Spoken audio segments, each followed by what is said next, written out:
Today, you're going to learn about something that most freelancers try to avoid because they think it's not the most important thing. Many people in general try to avoid this skill because they have a bitter taste in their mouth towards it. We're going to talk about sales. You're going to learn how to get clients easily by improving your sales skills, by being able to sell yourself and your talents as a service to businesses. First, you'll learn about that very first conversation with a potential client that you just meet, whether it's in person at some kind of networking event or whether it's online. Then you'll learn how to convert that person and business into an actual client in a follow-up conversation, also called a strategy meeting. Welcome to the show, Go Back to Bed, where we wake up way too early to discuss what really matters in life and business, and why the home should be at the center of your solar system. I'm going to bring you into a world where entrepreneurship is a way of living, not just a way to make a living. In our conversations, you will get practical advice to help you start your day with clear priorities and confidence to pursue your goals. Most importantly, you will learn how to find your voice, meaning you know what you believe, you know what you want, you know what you stand for, and you become the writer and director of your personal and professional life. Today's quote is that most people think selling is the same as talking, but the most effective salespeople know that listening is the most important part of their job. Roy Bartel. You're going to learn how to listen today. You're going to learn that 80% of sales is listening, and only 20% involves words coming out of your own mouth. What you learn today will apply whether you met somebody in person or online, and I will make sure that you understand the difference because there are some differences in what the process looks like, but the underlying principles and the overall process is the same. It's just executed slightly differently if you're online versus in person. It's stretched over a few days opposed to 10 minutes. Also, it's important that you understand that the skill you learn today will help you in every aspect of your life, not just your business, not just your job. Having the ability to enroll people into something will benefit you as a parent, as a spouse, as a friend.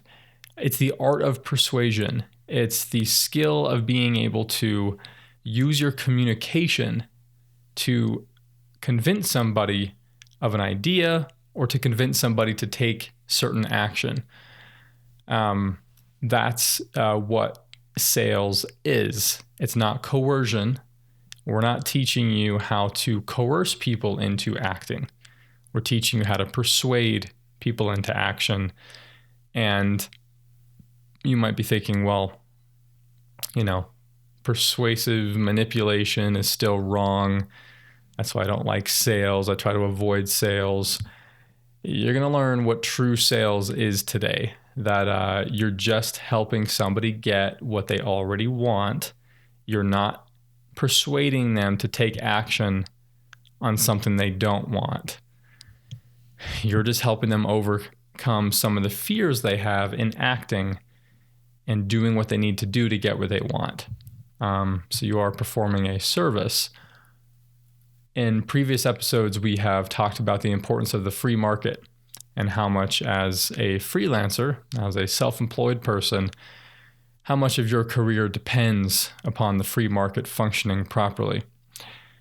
Well, the free market is the perfect model for persuasion. It relies on persuasion for people to negotiate deals and to sell and trade with one another, whereas the government likes to use coercion in its methods.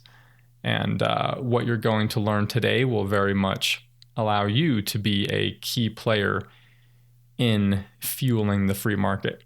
The skill you learned today about how to sell is one of the most overlooked and most effective skills that you need to learn as a freelancer to build your business and to have success. Often freelancers will develop their actual skill that they're selling as a service, and they'll get really good at that, but then they're wondering why they're not finding success. Oh, but I'm a really good video editor. Why am I not finding success? Because you don't know how to sell. You don't know how to communicate to your potential clients your value. And we often avoid sales. I avoided sales for the longest time because I thought it was sleazy and I didn't have the right definition in my head of sales.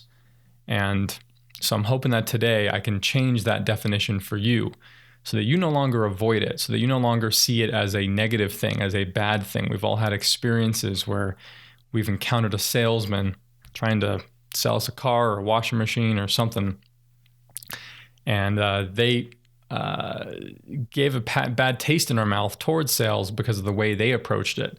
Yeah, they weren't a good salesperson. So you're going to learn true sales and the type of sales that is ethical, the type of sales that will find you success and make it a win for you and the person you're selling to. So let's dive right in. Step 1, you need a 30-second pitch about yourself, an elevator pitch. This is something you've likely heard of before, but very few people take the time to actually come up with one. So when you're in a situation where somebody asks what you do, often you ramble, you're not really sure how to explain it, or you feel like you have to over-justify what you're doing. Being self-employed, you're trying to, you feel a little insecure about the fact that you're freelancing still. You haven't quite overcome that insecurity yet, so you don't quite answer that question in the way that you ought to that will help you get a client. And so you need to be prepared.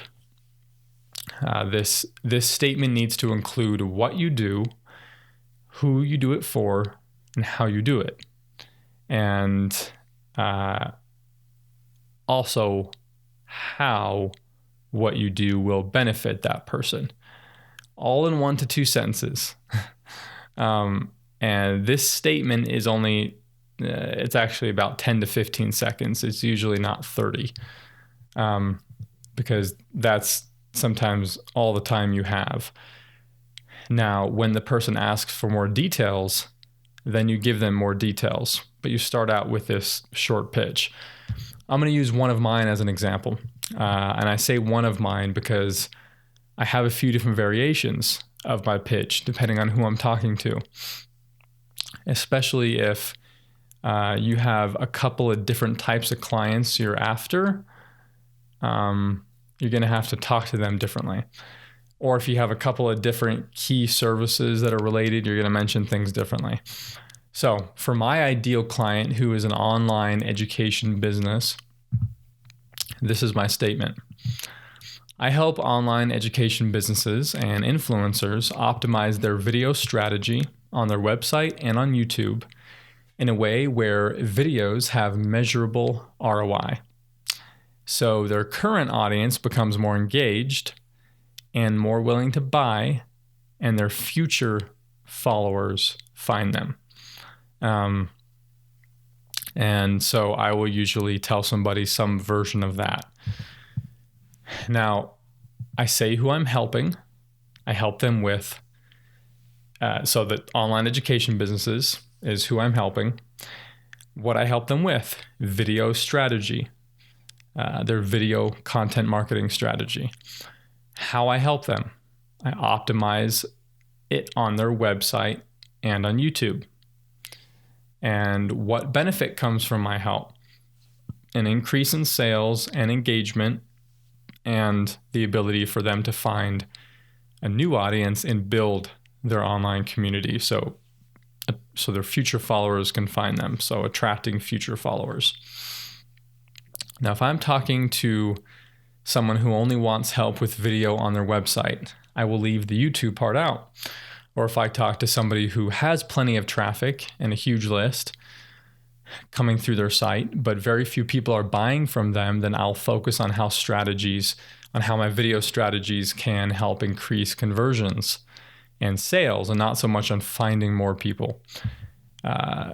So it makes sense. You need to adjust how you're pitching yourself based on who you're talking to, which, yes, that means you need to know a little bit about them before you pitch who you are.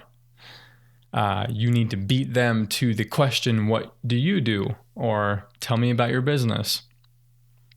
You need to be the first person to ask the question, which we'll get to in a second, so that you know who you're talking to before you pitch yourself to them. Now, one thing I will say is that the more experience you get in your craft, whether it's video editing, graphic design, software development, the bigger your resume gets, the more results that you achieve for past clients, the quicker this whole sales process will go. Because the easier it gets to convince a potential client to hire you. You don't have to go to such an extent to prove to them that you have the skill and knowledge to achieve what they're hiring you to do, because you have past results to prove it. And so at first, your proposals and your conversions, they will take longer. But once you have a result for another client, that's the exact same result that this potential client wants, all you have to do is share that with them. All you have to do is share that one testimonial, that one result, and that sells them. And it's that easy. But at first, you're going to have to put some more effort in and take longer in longer conversations to convert them. So we're going to talk about following the thread of a conversation. Following the thread is a common term that is used in a lot of different contexts. And investigators follow the thread to solve a crime. But salespeople, good salespeople, they follow the thread of a conversation. And so this is the formula for essentially how to navigate through a networking conversation so that you can land a meeting with a client or with a potential client and then talk business with them in a strategy meeting. So the purpose here is to get you good at convincing the person to accept a meeting with you. The first conversation is very important because it helps you to vet whether it's even worth it to devote a half hour or an hour in a strategy meeting with this person to then potentially convert them. You need to know that they are a very promising client. So you're qualifying them and they're qualifying you. And it's a two-way thing. So step one with this first conversation and being able to follow the thread in this initial conversation is that when you first approach somebody, whether it's in person or online, like I said earlier, be the first one to ask the first question. What do you do? What brought you to this event? That would be the in-person one. Now, since 2020, online networking has become the thing. I've always preferred online networking because I feel like it's a lot more targeted. I feel like I used to waste a lot of time at networking events and it didn't avail to a ton. And that might just depend on the industry you're in, on whether that's more effective or not. But if you're online, you're usually responding to some kind of a job post or somebody reached out to you on LinkedIn, or they submitted a job post on Upwork. And if it is on something like Upwork and they actually submitted a job post for a specific job, then that does shorten the sales process too, because they're already wanting to hire somebody. They're already willing to spend money on somebody like you. But essentially you want to be the first one asking questions in your proposal in that case, because your proposal is the first conversation. It initiates the first conversation. So be the first one to ask the questions so that you get a sense of who your client is. Step 2, listen. So don't think of what you'll say next after you ask your initial questions. Just listen to the words they use and remember what they said. Again, this is a lot easier if you're online and you're just messaging back and forth. But listen to what they're saying. And you might not just be so when you're online, typically you're starting out messaging back and forth just through written conversation. Then you may get on a short 10 to 15 minute intro call. And that intro call might be your strategy meeting, and then you might convert that person right then. Or that intro call might be this first conversation. And then you have a follow-up conversation that's a little longer where you convert them. It just depends on the project, depends on the client. But step 2 is just to listen really closely to what they say. Step 3 is to repeat back what they say. So once they answer your question, repeat back what they say without really rephrasing things. You don't have to completely, in such a robotic way, repeat word for word exactly what they said, but you need to use a lot of the same key words that they used. Don't change it to your own words. So if I tell somebody I optimize a business's video strategy and they repeat back to me, okay, so you upgraded a business's video strategy, I'm going to think, no, I optimize it. Because to me, the word optimize means something slightly different than upgrade. They're related. But if somebody were to change that keyword, I would think that they didn't really listen to me. I'm going to assume they weren't listening. It's going to be harder to build rapport with that person. Now, there's no need to repeat back every single filler word again in the exact sentence structure, but definitely use those same keywords that they used, their same adjectives, the same keywords that they used to describe something. Again, everyone's definitions of words are different, so you have to be very careful with the words you use. Now, this will help them to feel respected, and they will like you more. Again, everything I'm teaching you here is relevant in every aspect of your life. So if you want to improve your marriage and other relationships, learn how to do this. This isn't just for selling your services in your business. Now, if you're online, you definitely need to repeat things and make sure you're checking for clarity, because sometimes people communicate in fractured ways when they're just messaging back and forth in written text. So you have to be even extra careful to repeat back. And step 4 is to relate. So essentially you're sharing a story that's similar to what they shared, or some kind of experience that's similar, to show that you understand their problem. It doesn't have to be your own experience. You can share an experience or a story of a past client. Sometimes that relating factor is simply you can combine a testimonial with relating, where essentially you're sharing a quick story about you having a past client that had a similar problem to them and how they overcame that problem through your services.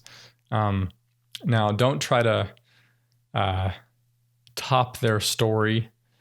Some people have an obsession with story topping, or they try to share a better story. We might all know somebody like that.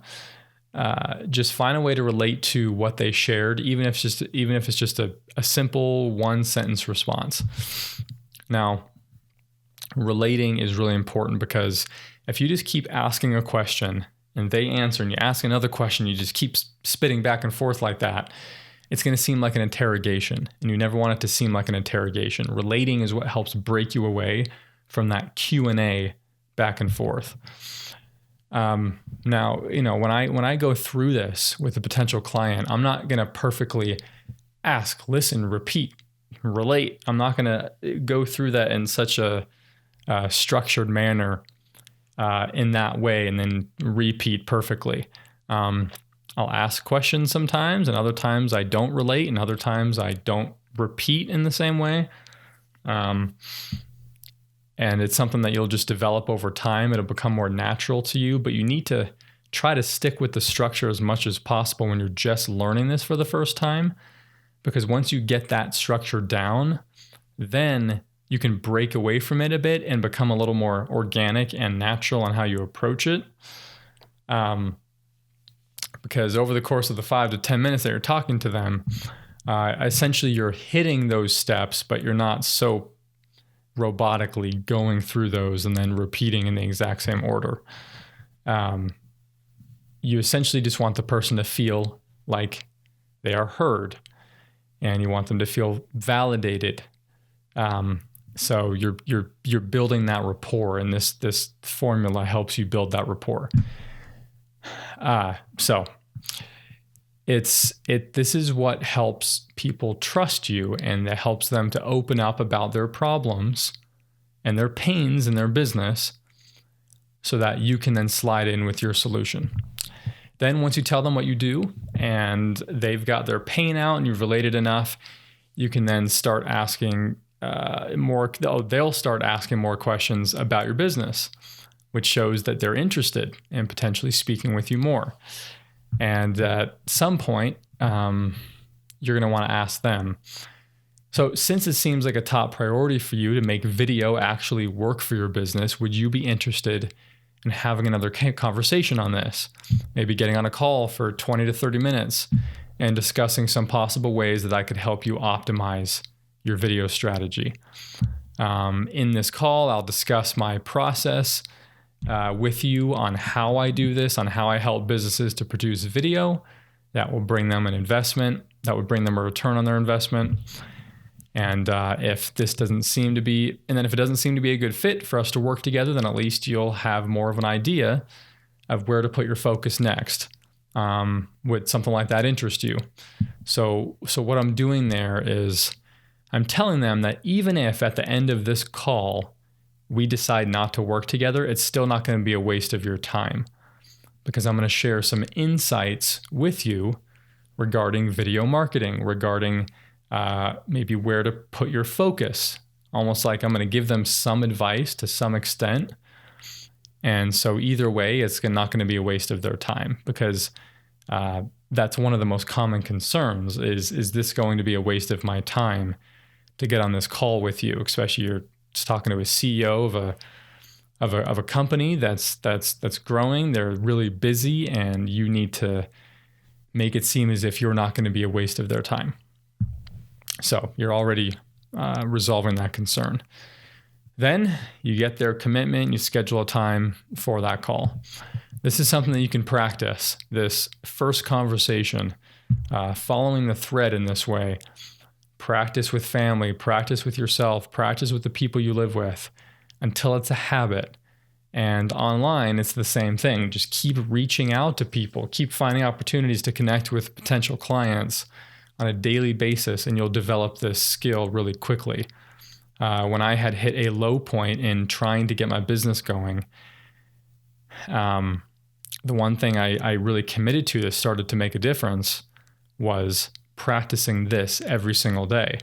And I had to get very uncomfortable, because I was very uncomfortable talking to people.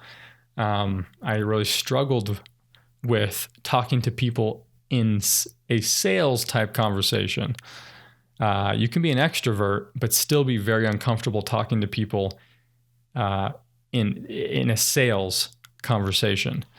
So either way, you still got to practice. But if you do it every single day and you're reaching out to people online, in person, and you're practicing this, you're going to get good at it really quickly. Now we're going to talk about closing the deal, the strategy meeting, the conversation where you actually convert this potential client into an actual client. So these meetings, they don't need to be long. Again, you got to value your own time as well. They will likely be a bit longer at first when you're just getting started, when you don't have as much experience, when you don't have as big of a resume to speak for you. These meetings typically will be longer. They might be 30 to 60 minutes. But my average right now is around 15 minutes. Now, so just keep that in mind. Know that you're not doing anything wrong if it's taking longer. It's just, it will take you longer to convince somebody to hire you when you don't have as big of a resume yet. So, this is the part where you get more of your potential clients' pain points out. It's where they provide even more details about their problem and about their goal. It's where you give details to them about your services and how you do what you do and what the process will look like. It's where you give them a little bit of advice relative to your industry, so it shows that you're an expert on that subject matter. So most of my strategy calls, I'll usually share something related to YouTube or video marketing that is advice on how to approach that type of strategy. So even if we don't work together, they got some free advice. And that will always help in that sales process. It also shows them that you're really passionate about what you do if you are willing to just share your expertise without even thinking about it twice. And this call is also where you position your price against the return on their investment. So this is where you basically tell them what you're charging and what kind of return they can expect from that, so that they see whether it's worth it to them. Being able to pitch and tell them what the return will be is something you'll get better at over time once you have actual data from past clients on what they got out of your services, as far as what was the financial return and what was maybe some other results they got in their business as a result of your services. But when you're just getting started, you kind of have to guess, and you have to be a little more vague about the return because you don't have enough data yet to be super specific. But essentially, you're convincing this person to pay you what you're worth. And you define what result they are trying to get. This is also where you dissolve all their objections of working with you. They're going to come into this call with certain concerns of working with you, and you need to reduce the risk for them hiring you because they're going to see it as a risk for A, B, and C reason. So you need to get that out of them.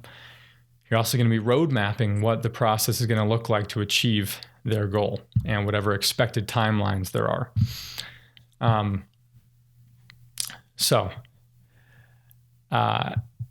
Hopefully at this point, because you're going to be devoting some of your own time, you've already qualified the person in that first conversation. So they are already somebody who fits your profile for an ideal client. They're somebody you want to work with. And you have vetted them to detect some of the red flags. Now, in a future other videos and so forth, I'll give some more insight into how to detect red flags. What are some of the common things you should look for in a client that you don't want to work with? So I won't get into too much detail here. I want to focus on just this formula for sales. But that's more related to qualifying somebody as to whether you want to work with them or not. So we'll talk about that more in a future conversation. So here are the steps in order of how to have an effective strategy meeting. Can you do these steps out of order? Yeah. Are there times when I miss a couple of steps? Yes. Are there times when I adapt this formula? Yes. But for you, until you master the formula as it is here, don't try to go off book.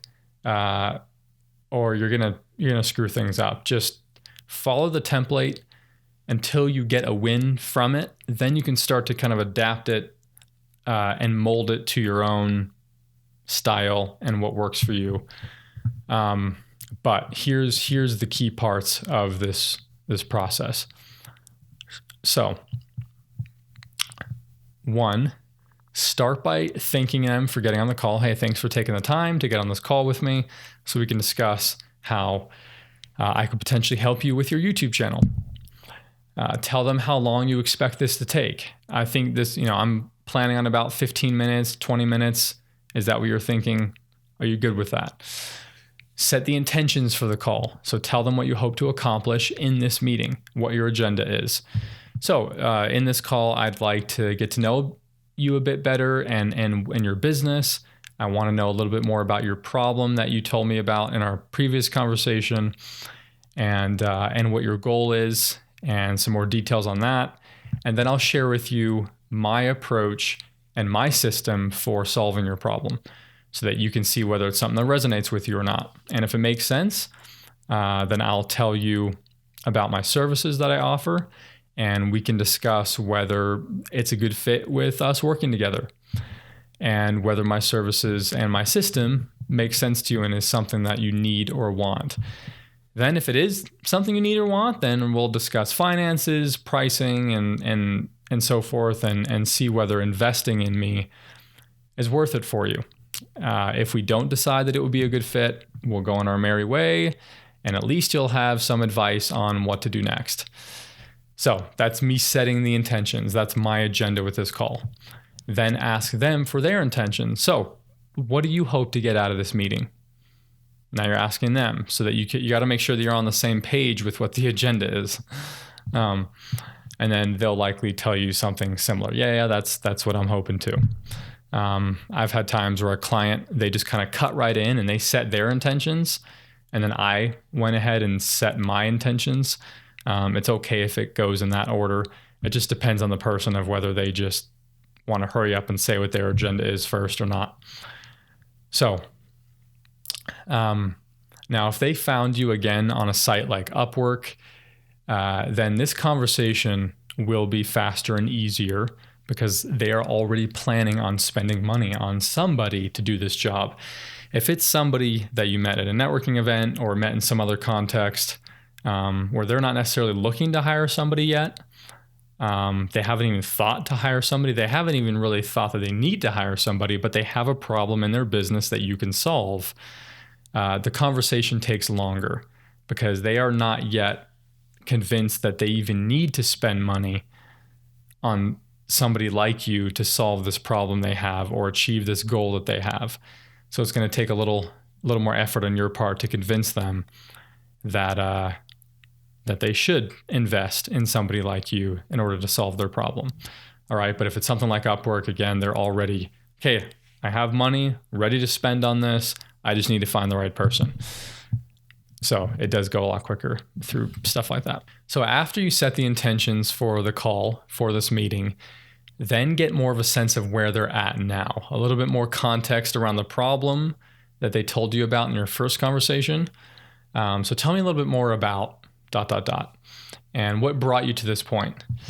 What do you hope to achieve within the next 6 months? So after you ask them for a little more details of where they're at now with the specific goal or the specific problem. So if it's like a goal they're working on, get a sense for how far along they are in working on that goal. Do they feel like they've barely started? Are they close, but they need a little bit of help to just get there almost? But then before you ask some follow-up questions on that problem, first switch to the positive and ask them more about the future. So what do you hope to achieve within 6 months from now regarding this thing? Get them to start to paint more of a vision of what they want. So they talked about the problem a little bit. Now get them to paint the vision of what they want. Get them to talk about what they want in their own words. It doesn't matter if this was through Upwork and they already had a job post where they described a bit about it. Usually job posts don't have enough details of this anyways. And even if it does have some details of their vision, get them to talk about it. Get it to really come out of their own mouth, because you'll always get more details than you did in that job post. Then ask them, how quickly do you want to achieve this? Do you want to achieve this in 2 weeks, 3 months, 6 months, a year? Get a sense for what their expectation is with the timeline, because then you'll come in later with your expectation of what the timeline will be. But you want to know what their urgency is. And then you want to ask them, is this a top priority for you right now? Before you waste your time continuing to go into the rest of this strategy meeting, you need to verify with them that this is a top priority, that this is on the front of their mind, and that they're willing and ready to pay for something like this. And again, if they haven't decided yet that they need to hire somebody for this because it's like not through an Upwork job post or something, you still need to ask whether it's a top priority, because that will verify to you whether they might have the potential of wanting to spend money on this. Because if it is a top priority, they likely will be willing to spend money on it. Again, you likely already know from the first conversation, if you were following the thread, whether it's a top priority, but now you're kind of double checking. It's this like final vetting of whether it's still a top priority, because maybe it's been a week or two since that first conversation's priorities change. Then the next step is to dive into getting some more details out of their problem and some of the root issues surrounding it. So this is where you get to some of the perceived obstacles and everything else. So you've told me, and then sum up what they've told you already. You're repeating back to them using their own keywords. Then you ask some follow-up questions. So what have you tried so far to achieve this thing or to solve this problem? Have you hired somebody like me before? That's a really important question to ask. If they have already hired somebody that does what you do, and now they're looking for somebody else because that person didn't solve the problem, they're now you know that they already have a very low level of trust in somebody like you, but they're willing to give it another shot. Maybe it was just the wrong person. So just know that information like that really helps and guides the rest of your conversation, because then you know you're dealing with somebody that has some skepticism towards hiring a video marketing expert, because last time they did, it didn't turn out so well. So you're going to need to really convince them in why. You're going to if you, by the end of the conversation, can help them identify why the last person they hired didn't work out and why you will, then boom, you got it. You're basically like, okay, well, I can see now why that didn't work. Here's why my process is different. Here's why I am going to help you solve this problem. Some other questions you can ask is, how long have you been wanting to fix this? How long have you had this goal? Maybe it's been a goal that they've had for years and they're just ready to finally achieve it. Or maybe it's brand new, so they don't know a lot about it yet, or they haven't tried much yet. Maybe you're the first person they've even gone to even try to solve it. So that's really good information. And what do you think could get in the way of this getting fixed? So essentially you're asking them, what are some obstacles that you feel could jump in the way of this problem getting solved? So you're just directly asking them, what are some already perceived obstacles that they see as interfering with this being able to happen? And then, what else? Get a little bit more out of them. Then relate in whatever way you feel like you need to. So again, you're just following the thread like you did in that first conversation. You're not drilling them with question after question after question. Make sure that you relate. And then thank them for sharing. Thanks for sharing all those details with me. That's super helpful. That gives me a much better idea of how I could potentially help you. Now, you did say this is a top priority. And in some contexts, if you're not really convinced yet that it is a top priority, just because of the way they've communicated with you, the details they've shared, get them to scale it. So on a scale of 1 to 10, how much of a priority is this? If they say 8 or 9, ask them what the 10 priority is, because that also will give you some good information into some potential roadblocks you may have. When they may still hire you, but a month into it, they may want to pause because that number 10 priority became more important. But if you never knew that they had higher priorities to begin with, then you might get a little blindsided by this, and you're confused as to why all of a sudden they're abandoning the project, or they're pausing, or they don't seem as committed as you thought they ought to be on their end. But if you go into it knowing that it's like a 7 or an 8, but they're still willing to pay you to solve this problem, at least you know what that relationship is supposed to look like. You know their commitment level to this problem versus other problems they're also working on. So it doesn't mean you don't work with them if it's not a 10. It just means that now you have some more information that will help you understand what this relationship is going to look like. But you do know as well that if it is a 10, it's like the thing on their mind right now that they're trying to achieve the most in their business, that you're going to be able to sell them on your services a little easier, because now you know that they really do want to pay for this. And so now, again, ask them what their top priority is if it's not this. Now the next part is to say something like, okay, since this is at the top of your list right now, I want to share with you how I could help you fix this problem in the time frame that you want it fixed, or how I can help you achieve this goal. And it's okay if it's a 7, 8, 9, 10. That all means that it's a top priority, even if it's not the top. Now, this is where you go in and share your system. Essentially, what you want to, every successful freelancer has a system by which they approach doing the thing they do, whether it's video editing, video marketing, consulting, revamping a YouTube channel, designing a website. Everyone has a method that you develop over time as you hone in your skill. Now, if you're just getting started and you're a beginner at what you're doing, try to come up with some kind of a method that you can start with, even if that evolves over time. Because having a method, having a specific approach and a process helps the client feel a lot more comfortable hiring you because they see you as somebody who knows what they're doing. Anyone who knows what they're doing has developed some type of a process that works for them. Share that process with them and what the steps are in how you approach what you do. And they'll likely ask you anyways. That's one of the most common questions I get in strategy calls is they, from the get-go, when they set their intentions, they say, I want to know more about your process because I have a bunch of other people applying to the same job. What is different about your process? How do you approach it differently that makes it worth hiring you? And the right client will just resonate. They'll just resonate with your process over somebody else's. This is your how. This is how you do and help achieve what you're helping them achieve.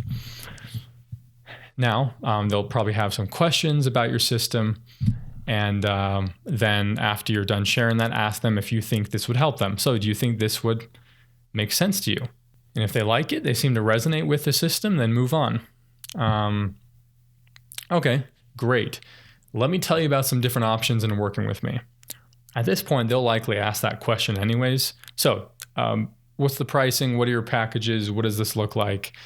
When they're asking about, what you offer as a service, as far as like what your actual packages are and so forth, they're interested.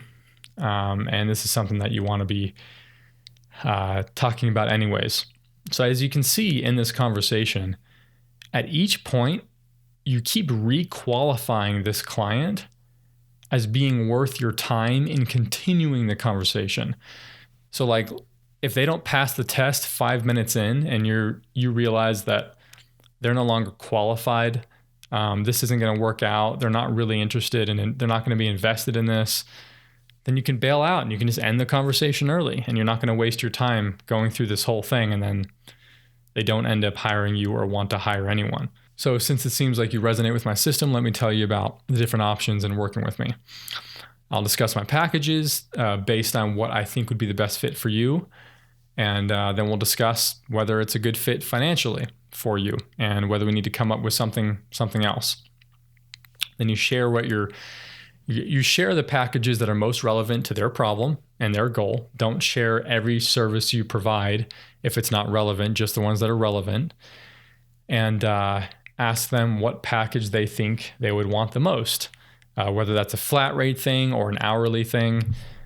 Share with them what you think would work for them the most. Be like, hey, so based on what I shared with you, what do you think would help you the most?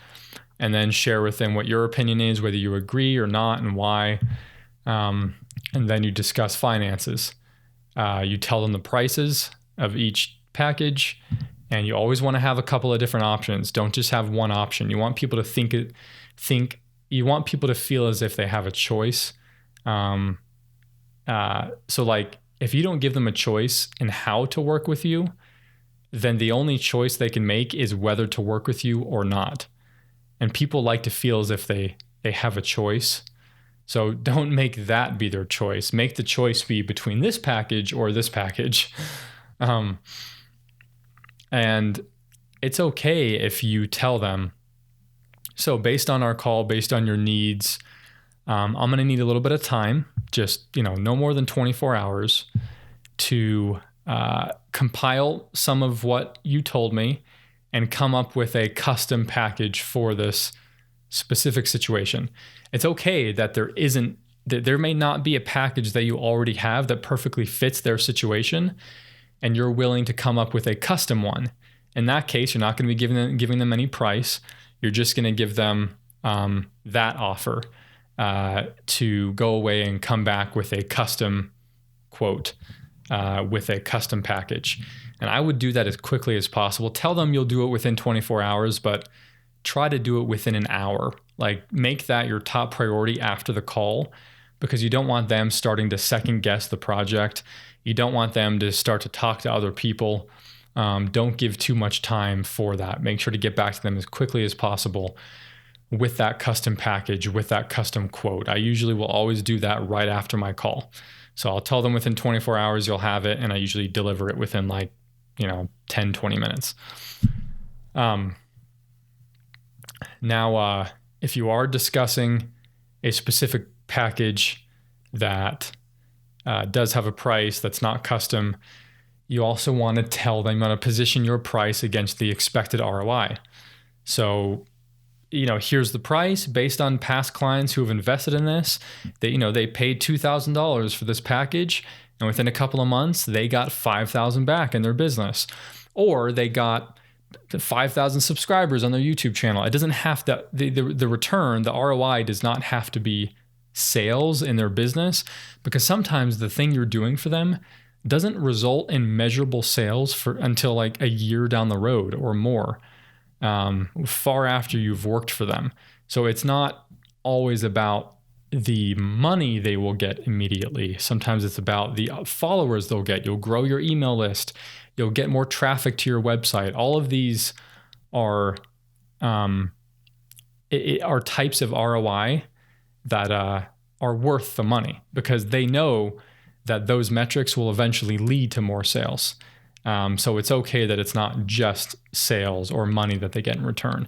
But you want to ask them, what to you is valuable ROI? What is the type of ROI you're looking for? This is absolutely crucial that you ask them what they're looking for in ROI. Because then you know what metrics they're caring about the most. Is it views on their YouTube video? Is it more visitors to their website? Is it sales directly?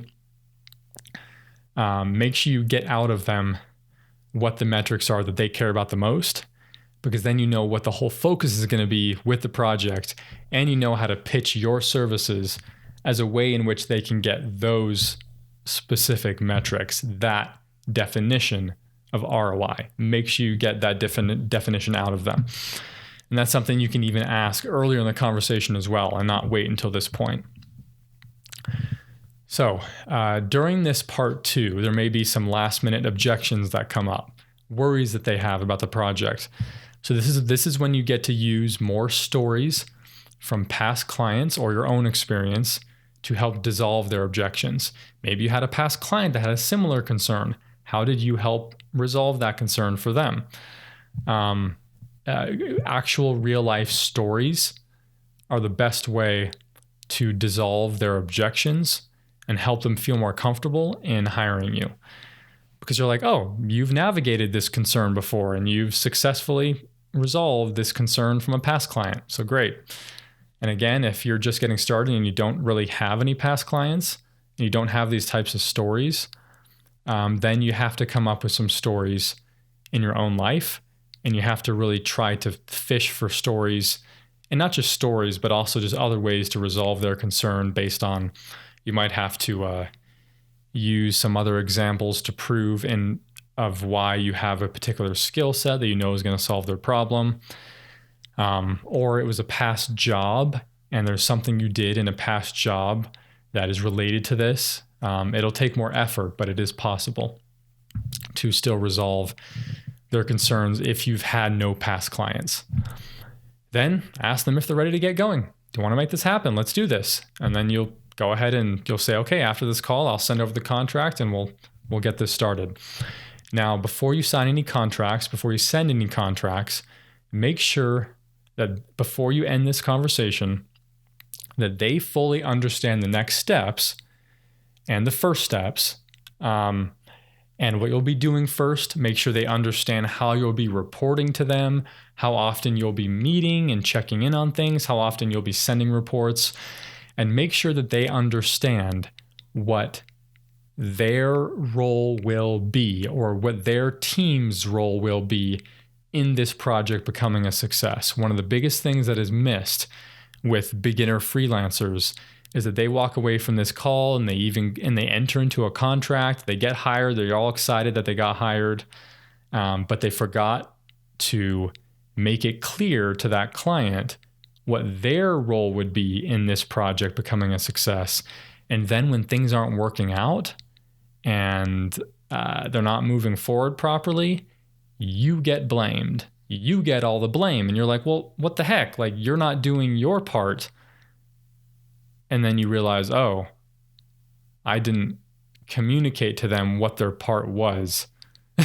And so they went into this thinking that they didn't have to do anything, that you were going to take this whole thing on and achieve the goal without any effort on their part.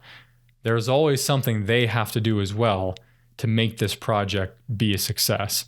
And you have to make that very clear to them in this conversation.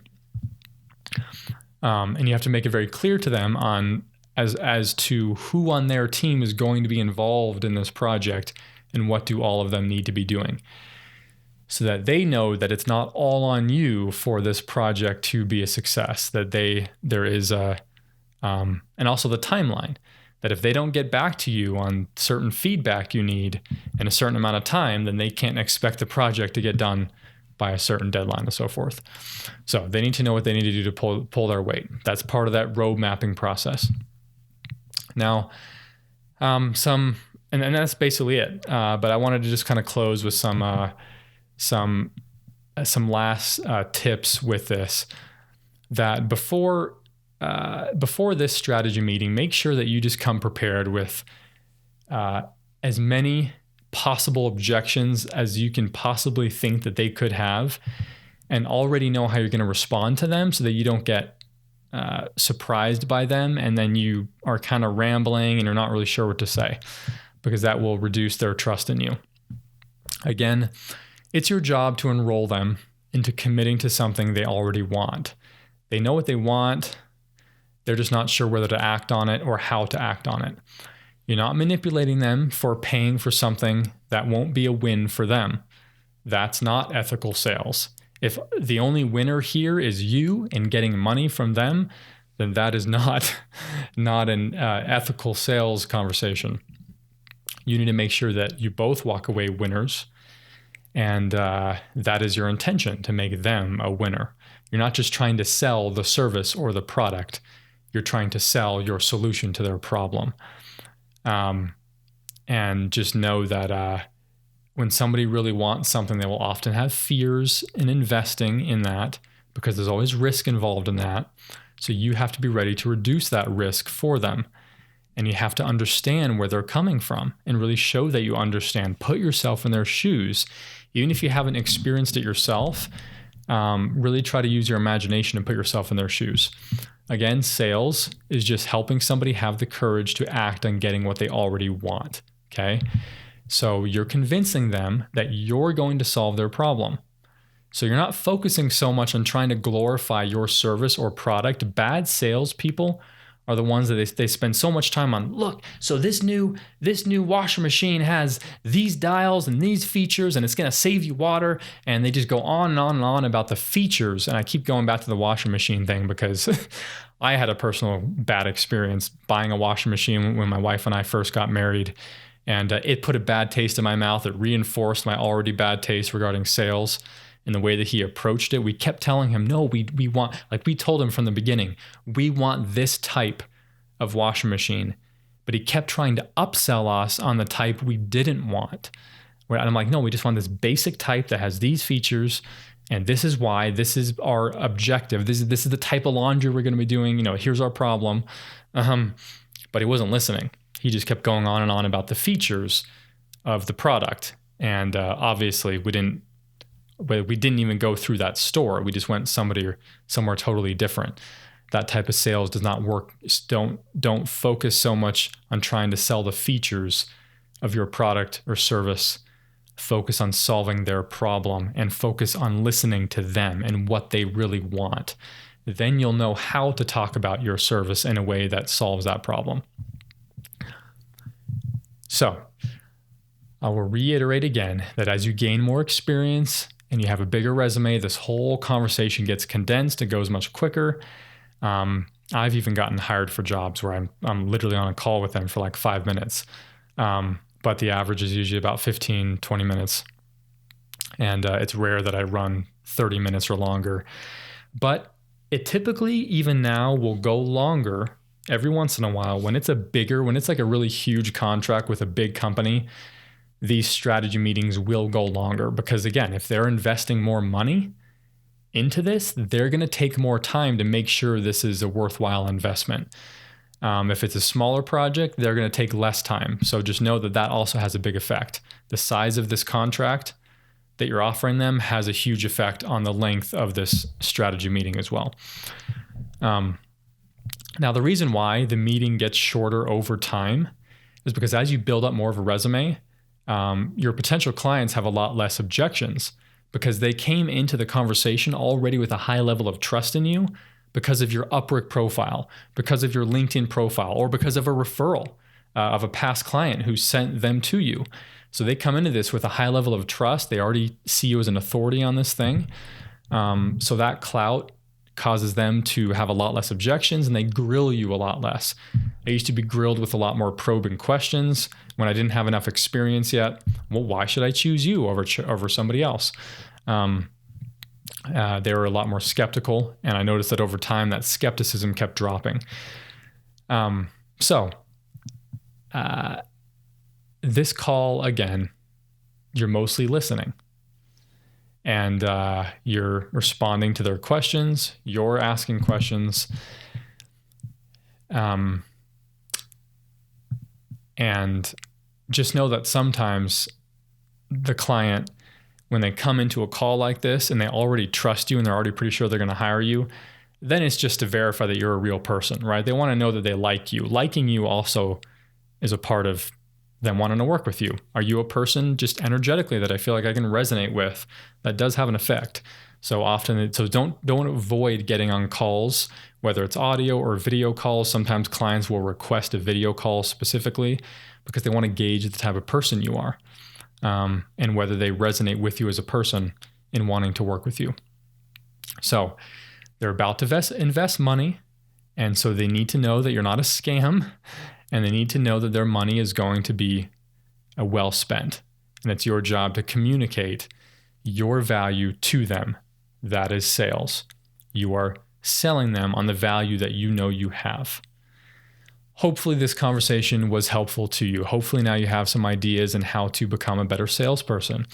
And hopefully you're now convinced in the importance in developing sales skills, that if you're stuck right now trying to move forward as a freelancer, as an entrepreneur, it's often because you don't have good sales skills. Make this a top priority to develop this skill. This skill was the one thing that was lacking for me, that was holding me back when I started to put everything into developing this skill of sales. That's when my business started to take off. That was the 180-degree turning point for me, was learning this skill of selling. So stop avoiding it. Stop thinking it's a sleazy thing. Like we said, you know the difference now between unethical sales and ethical sales, that you are essentially just helping somebody take action on getting what they want. And you need to be able to produce for them, right? Like, you don't lie about the level of your experience or the level of your skill. If you're just getting started, then you need to be very honest about the how expansive your skill set is on the thing you're doing, which is usually why you go after smaller jobs when you're just getting started, because your skill set is lower. Just make sure you're always auditing yourself to making sure that you are being honest about what you can produce for your clients and the results that you can produce for them. So we'll probably talk about this more in different aspects of it that we didn't cover today. If you have any questions, be sure to comment below if you're on YouTube, or go to airlightvideo.com, send us a message, or airlight.tv.